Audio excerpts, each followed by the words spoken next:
ઘણા સમય પહેલાની વાત છે. જમાલપુરમાં બે મિત્રો રહેતા હતા, જય અને વિજય. તેમની મિત્રતા ખૂબ જ ગાઢ હતી. બંનેનો સ્વભાવ એકબીજાથી તદ્દન અલગ હતો.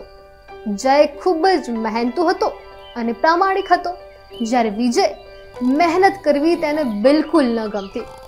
વિજયની હંમેશા એવી આશા હતી કે તેને મહેનત કર્યા વગર જ બધું મળી જાય, જ્યારે જય તેને હંમેશા સમજાવતો કે તું કોઈ કામ નહીં કરે તો તને કાંઈ જ નહીં મળે.